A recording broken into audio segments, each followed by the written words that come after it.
quiere dividir la charla en tres partes, que primero contarles algo sobre los conceptos de tamizaje en personas con riesgo de diabetes, después qué cuestionarios prognósticos ya existen y el concepto de estos cuestionarios, y después en la tercera parte, que es la mayoría de la charla, explicarlos cómo hemos construido el cold risk y qué es la diferencia del cold risk y del fine risk y otros cuestionarios que existen en este momento.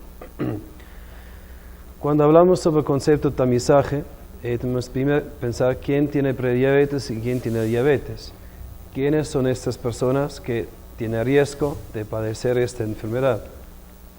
Puede ser una persona que tiene antecedentes de diabetes, antecedentes familiares, antecedentes de glucemia, por ejemplo, mujeres con diabetes gestacional, o son personas que tienen niveles de azúcar elevado, de glucosa en la sangre elevado, o algunos con factor de riesgo de diabetes como obesidad, sobrepeso, obesidad abdominal, inactividad física, un bajo consumo de café, quién sabe, o todos, o estamos en riesgo todos. Podemos diferenciar a esas personas. ¿Y cuál es la diferencia?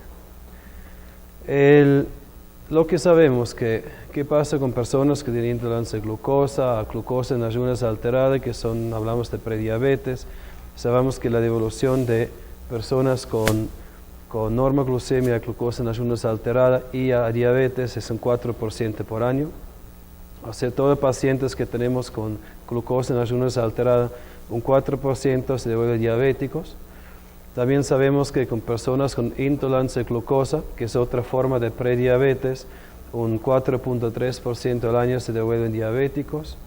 Y si tienen las dos condiciones, glucosa en ayunas alterada y intolerancia a glucosa, un 7% por año se devuelven diabéticos. Así sabemos que esas personas con prediabetes están en riesgo alto a tener diabetes ya en poco tiempo, a 1 año, a 5 años y 10 años.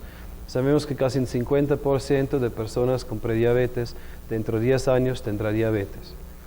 Así, si queremos hacer algo para este desarrollo, tenemos que identificar a las personas lo antes posible, o los prediabéticos como los diabéticos, así no solo los diabéticos.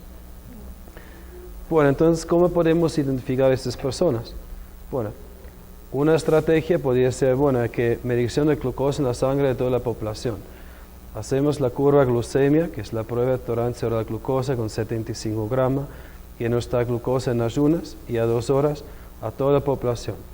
O medimos solo la glucosa en ayunas, o usamos la hemoglobina glicosilada como la ADA, por ejemplo, está sugiriendo que el uso, o glucosa en capilar aleatorio. Esos son los métodos como que de medición de glucosa en la sangre. El problema es que estos métodos ya no nos identifican personas en riesgo, pero ya personas que tienen la enfermedad, que van poco tarde. La idea es que identificarlos antes que desarrollen la enfermedad. Entonces tenemos escalas de riesgos o herramientas o cuestionarios de hábitos de vida y factores de riesgo que sí nos pueden identificar personas que en riesgo alto a padecer diabetes o que ya tienen prediabetes. Y esas son las herramientas que les voy a contar durante esta charla.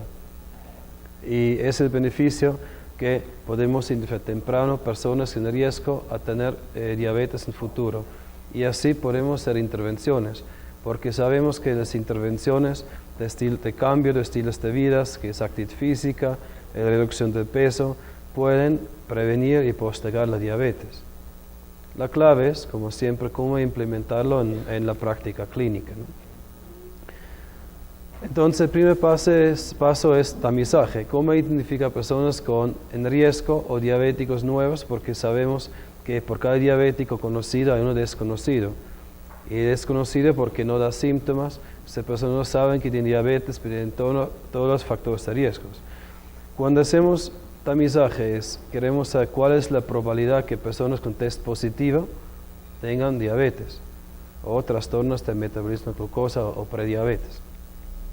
Si la prueba es un buen predictor para el desarrollo de futura diabetes, y si esta prueba puede identificar personas con bajo riesgo, son personas que no necesitan pruebas diagnósticas, que no hay que invitar a medir la glucosa en la sangre.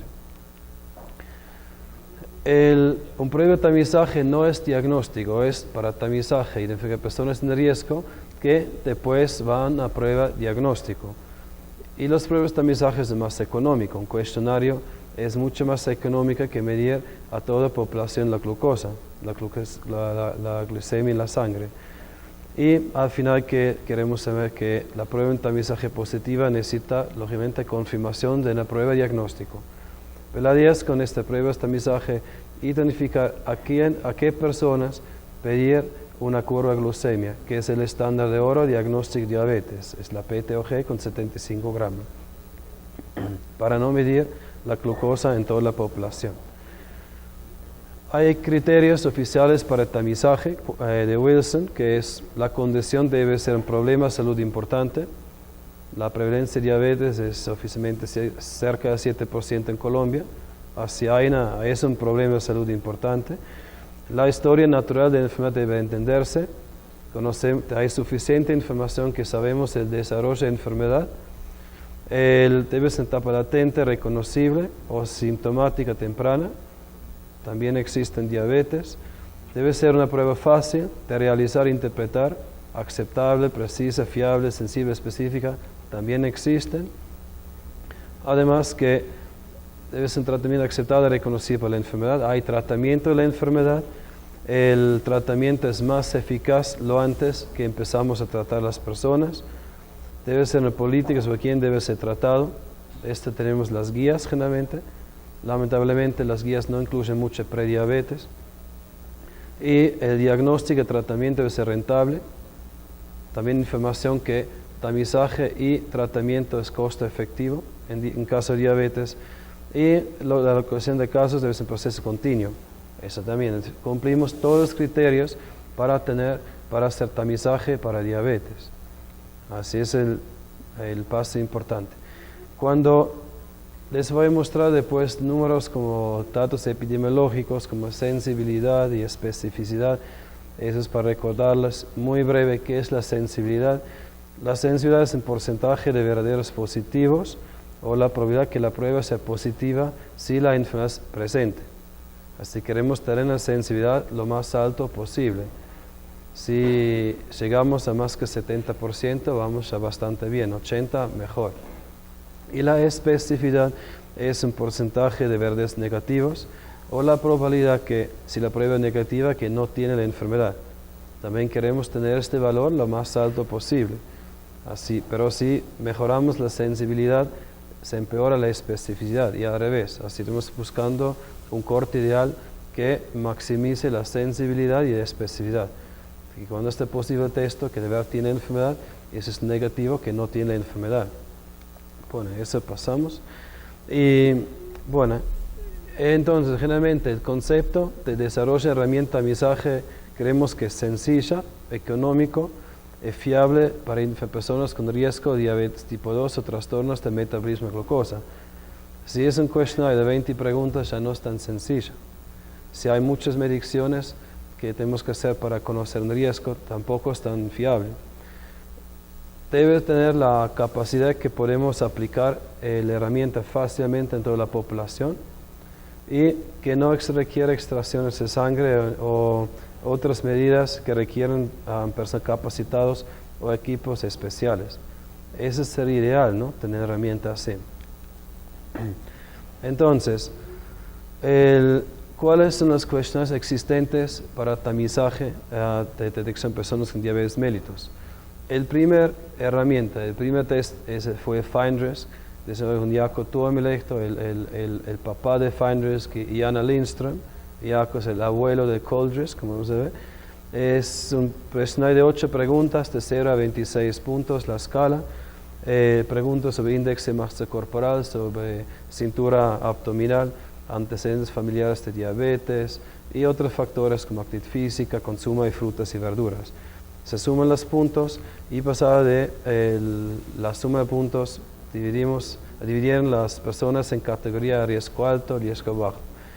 Esas son las 8 preguntas de FindRisk, como creo que muchos de ustedes se lo conocen. Son preguntas bastante sencillas, pero se necesitan 3 mediciones: la cintura, el peso, la talla Y después hay que calcular el índice de masa corporal, ¿no? Dividiendo el peso por metro cuadrado. Así no todo no es sencillo y no tan sencillo, ¿no? ¿Cómo se consiguen las escalas? Porque pueden ver que, por ejemplo, obesidad a 4 puntos, antecedentes glucémicos a 5 puntos, y aquí actividad física en la escala da como 2 puntos. Por métodos estadísticos se puede generar un modelo aplicando una herramienta llamada como regresión logístico, y les da algunas estimaciones como que llamamos coeficientes betas. El Findress lo que usó es multiplicó con las variables que estaban significativas relacionadas con diabetes, el modelo multiplicaron con 3 para después terminar con la escala de riesgo. Después miraron los modelos como quedó. Si el valor de 2.5 miraron si el modelo es mejor con 2 puntos o 3 puntos de escala. Así terminaron con las escalas de cada factor de riesgo, dan un puntuaje diferente. Es hecho para la población finlandesa, que pasaba del poder del peso de cada variable en la población finlandesa. Y así terminamos la escala de 0 a 26 en la población de Finlandia, y después la aplicaron también en el estudio de validación externa. Esa es se llama una curva ROC que nos ayuda para contar si una herramienta de tamizaje es buena. Lo más cerca de esta curva se ubica a esta esquina arriba a izquierda, lo mejor. Es una curva buena, y con punto de corte de 10 puntos tenemos una sensibilidad de 73%, una especificidad de 83%, que son buenos valores para un test, una prueba de tamizaje. Esta AUC es un área abajo de la curva que también lo más cerca de una, lo mejor.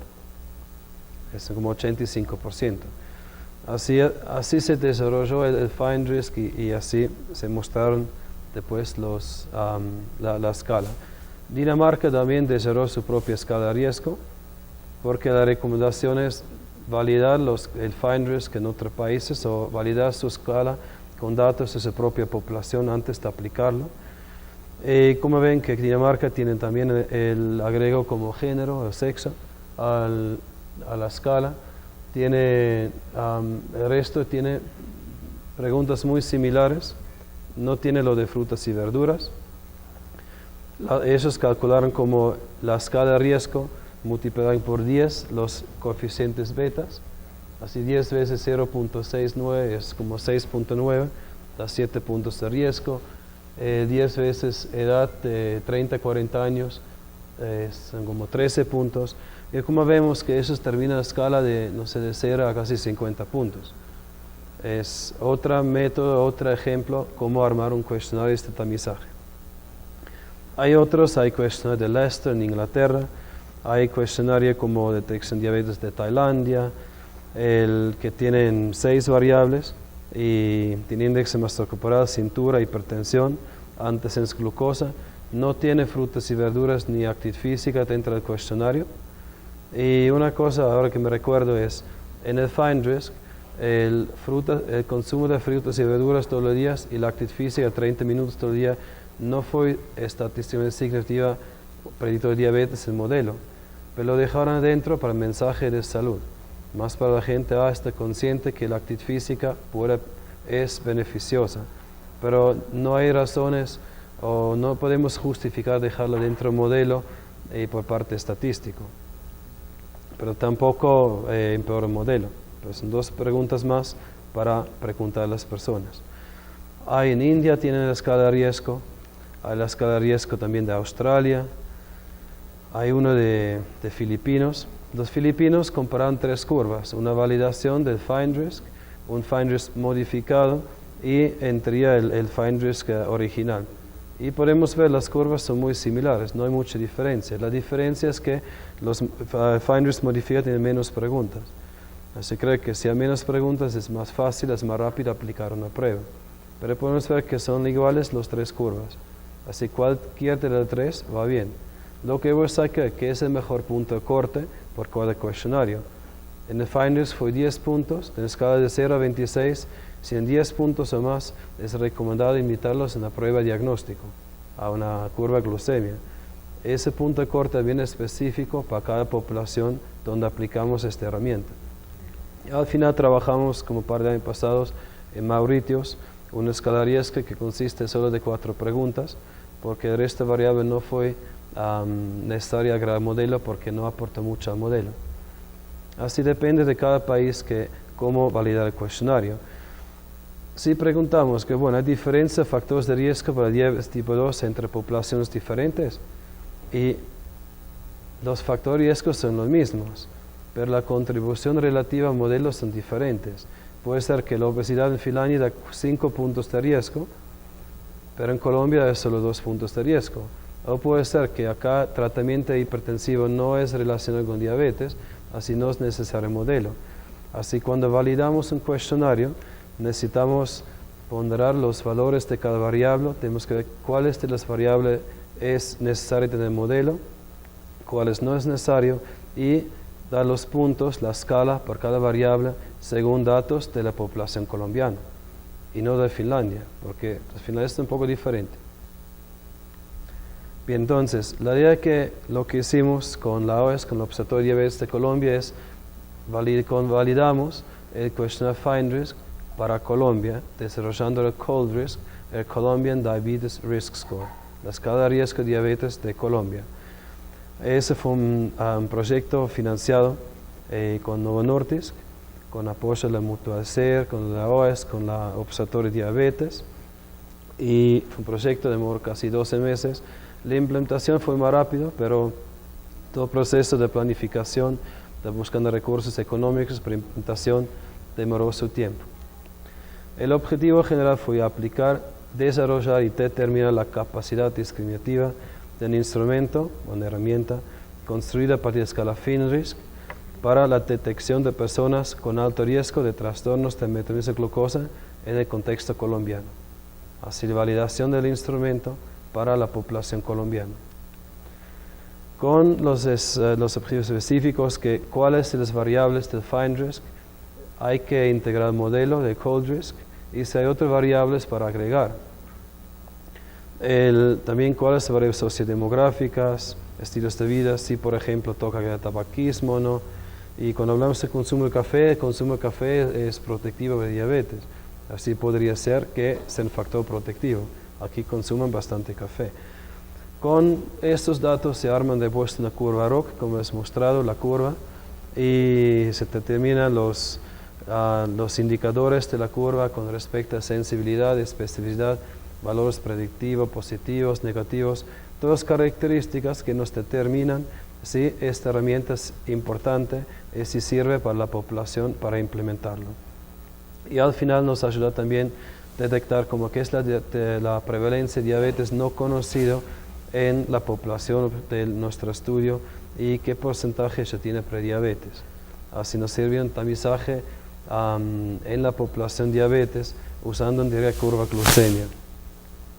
Criterios de inclusión, pacientes con tratamiento farmacológico y diabetes, porque ya tienen diabetes, ya están identificados, no es necesario identificarlos, ya tenemos. Embarazo, lactancia, antecedentes de cáncer, uso de corticosteroides y algunos residentes en áreas de muy difícil acceso y que no podemos, a quienes no podemos llegar.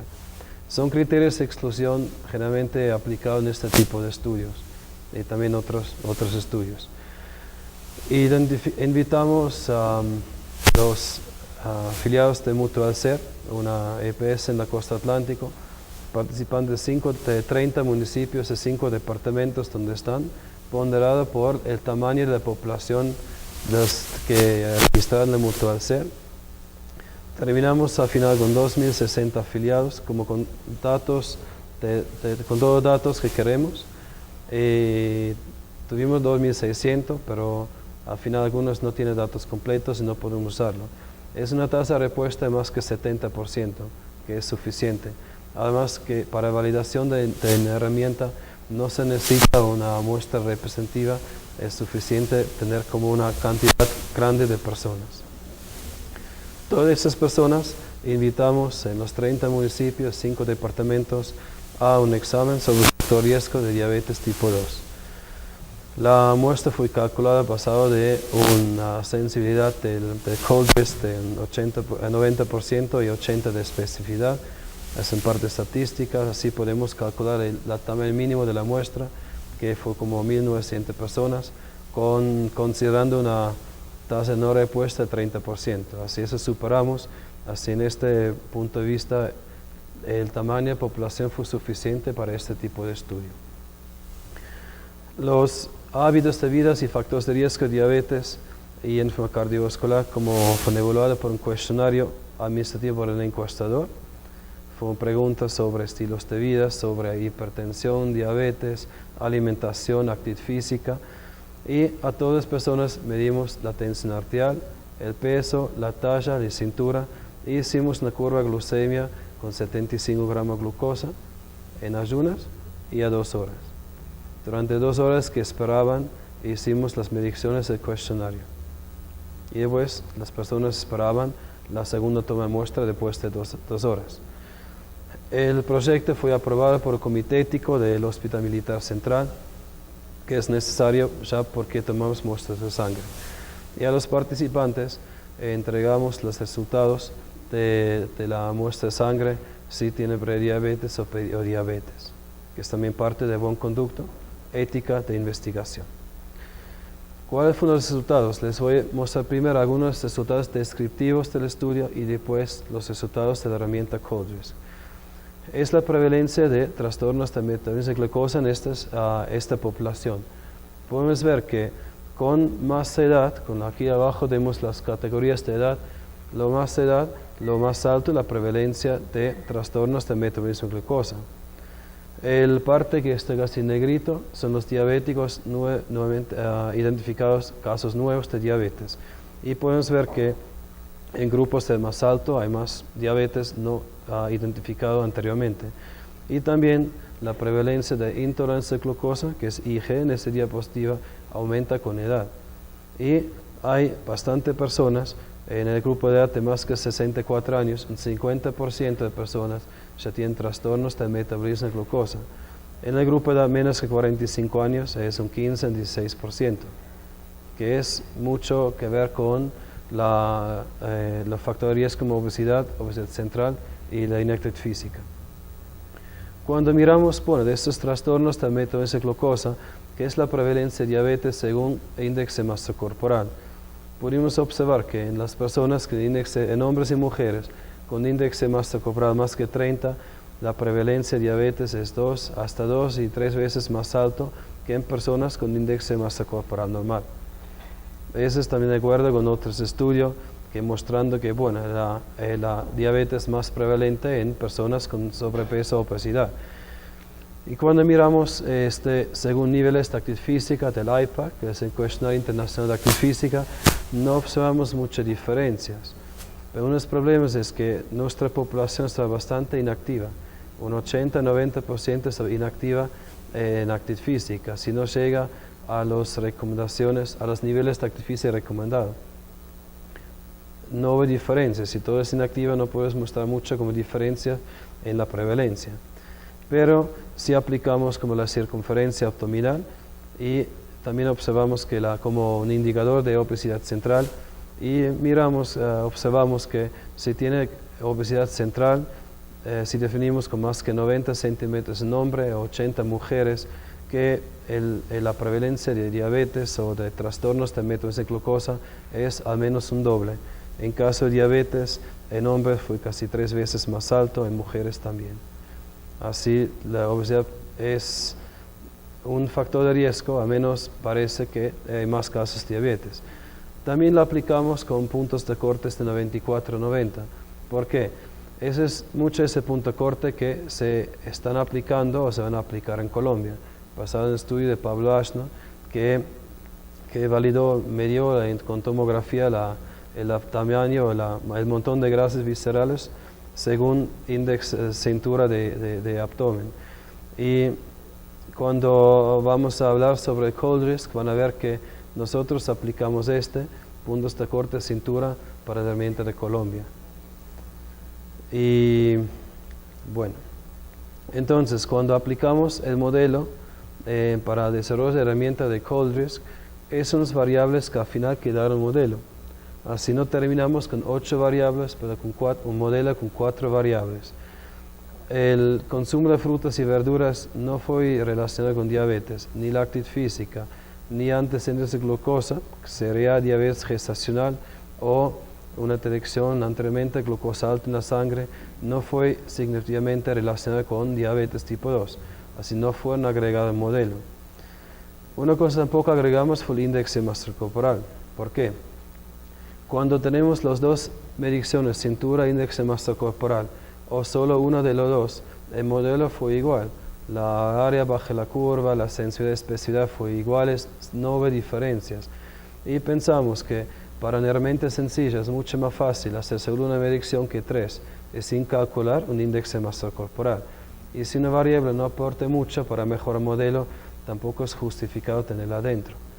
Así las variables que quedaron en el Cold Risk fue grupos de edad.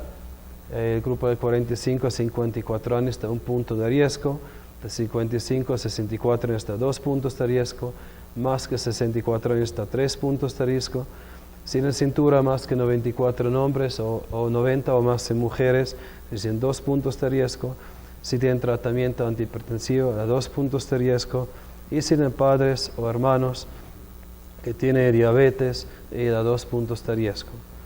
Así quedó la herramienta Cold Risk, validado según los coeficientes betas, aplicando los mismos conceptos de otros cuestionarios de tamizaje de riesgo. Así la escala de Cold Risk fue de 0 a 9 puntos, con 4 variables y no con 8, como el Fine Risk originalmente y desarrollado en Finlandia. Pero como les he mencionado que los colombianos son diferentes que los finlandeses, así hay que ponderar los factores de riesgos. Esta es la área bajo curva para prevalencia de diabetes, comparando el Cold Risk, el Fine Risk original y el Fine Risk Colombia modificado. El Fine Risk modificado es la única diferencia es que usan para cintura 94 y 90 y da 4 puntos y más que 94 90. El Fine Risk original hay 3 categorías según criterios IDF, que es a 0, 3 y 4 puntos. Pero el Fine Risk modificado para Colombia es el cuestionario que se usó antes que esta herramienta que estamos presentando, porque fue la mejor evidencia que hubo hasta este momento, pero sin ser validado en la población Colombia. Si comparamos las curvas, podemos ver que son muy similares. El área bajo la curva, el Cold Risk 74%, el Fine Risk original también, el Fine Risk modificado 73%. Así muy similares, con la diferencia Cold Risk llega a valores con solo 4 preguntas ni con 8, con solo una medición y no con 3 mediciones. Si miramos la curva según con indicador la variable de outcome, trastornos en métodos de glucosa, igual, el Cold Risk esta vez un 2% mejor que los otros cuestionarios, aún la diferencia no será estadísticamente significativa.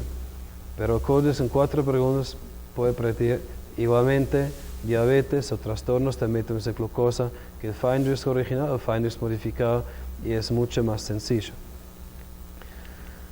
Mirando los indicadores, bueno, tenemos una herramienta, hay que definir dónde ponemos el punto de corte, qué son las personas para invitar para una prueba de diagnóstico.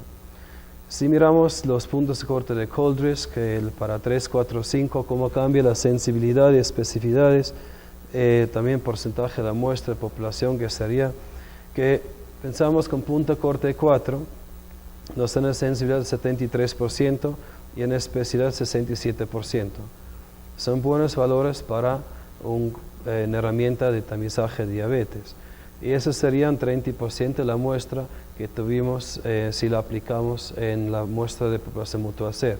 Hacia un 35% se debe invitar a una curva de glucemia y no un 100% de población. Los 35% tiene 4 o más puntos. Si miramos los mismos valores para el Fine Risk modificado para Colombia, que podemos ver que aparentemente por un punto corte 10 sería mejor, que es lo que usan o quieren usar para Colombia, porque las guías de diabetes tipo 2 va a proponer usar el Fine Risk modificado con punto de corte 12. Pero si aplicamos esta a nuestra muestra población de 2.000 personas colombianos, que no es justificado, porque tenemos una sensibilidad muy baja de 56%, una especial 77%. Si lo quieren aplicar, sería más lógico es un punto corte 9 o tal vez de 10. Pero si damos un punto corte de 10, todavía es inferior a los valores del cold risk. Así en la segunda razón por qué usa cold risk, no fine risk modificados, primero que está validado por la población colombiana, tienen la misma curva que el fine risk modificado y sí tiene 4 indicadores y no 8. El mismo concepto cuando miramos estos valores para trastornos de metabolismo de glucosa. En este caso sería el cold risk usar tal vez un punto corte de 2, pero si usamos el fine risk modificado de 12 puntos no nos sirve mucho. Pero la idea de esta herramienta es identificando los diabéticos. Así esa parte importante es la sensibilidad y especificidad con respecto a los diabéticos. Pero si nos ayuda también a identificar los prediabéticos, mejor. Y cuando aplicamos un punto corte 4 más, nos ayuda también para identificar los prediabéticos. Cuando medimos el perfil de las personas con respecto a trastornos de metabolismo de glucosa en el cold risk en 4 puntos o más, un 50% ya tuvieron trastornos de metabolismo de glucosa. Un parte fue en prediabetes y otra parte diabéticos. Así sirve para ser aplicado en la población. Así es como quedó el cold risk. Los 4 estamos trabajando en su diseño de la herramienta. Se han interesado de cold risk también en la mesa de la OES. Hay algunas pocas copias, pero esperamos a largo plazo que también lo podemos diseminar a todas las entidades. Y así son las 4 preguntas. Aquí se calcula después de que se suman los 4 puntos y termina un puntuaje de 0 a 9. 4 puntos de más, la recomendación es que un prueba diagnóstico, que es la curva glucemia de 75 gramos, que es el estándar de oro de detección o de diagnóstico de diabetes en la práctica clínica. Bueno, entonces, ¿cuáles son las conclusiones? Primero que evaluamos y determinamos la capacidad discriminativa del instrumento del cold risk y para la detección de personas con diabetes tipo 2. El cold risk es un poco mejor que el fine risk modificado y más sencillo para diligenciar, por razones que hemos mencionado, que solo una medición, cintura, y no hay que medir talla, peso, ni calcular un índice de masa corporal, que complica un poco la aplicación. Además, si por ejemplo agregamos el cold risk en una cinta, un papel de cinta de 94 centímetros, es fácil aplicarlo. Si no cierre, tiene más que 2 puntos. Si cierre bien, da 0 puntos. Así podemos trabajar muchas creativas como aplicarlo más fácil. O en caso hay que medirla, bueno, con una cinta es suficiente. No necesitamos una balanza ni una talla para medir la talla. Se sugiere un punto de corte de 4 para tamizaje diabetes. Y además sí, en el caso hipotético que se sigue las guías nuevas de diabetes tipo 2, aplica fine risk modifican 12 puntos, es lejos de optimal. Así no es algo que podemos recomendar basado del estudio hecho en Colombia y comparando con la herramienta de ayuda para la población colombiana. Porque fine risk no fue válida acá, se usaron fine risk con los puntos de escala de Finlandia y como les he mostrado son muy diferentes que para la población colombiana. El otro punto importante es que tenemos herramienta, el siguiente paso es implementarlo.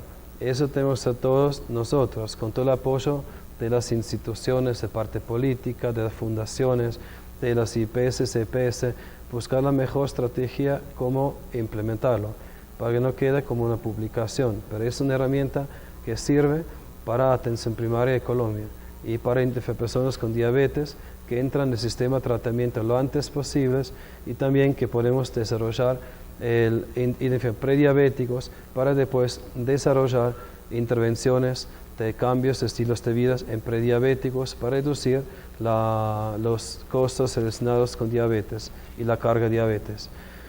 A fin quiero dar gracias a todo el grupo de investigación. Fue un estudio que hicimos todos con un grupo grande, a la doctora Teresa Tono, la directora de la OES, y a la mamá de Cold Risk, a Carolina Tamayo, a Ponomar Ligeres, Oné Guido, a Darling y Justa Paz de la Mutuacer y de la Fundación Mutuacer.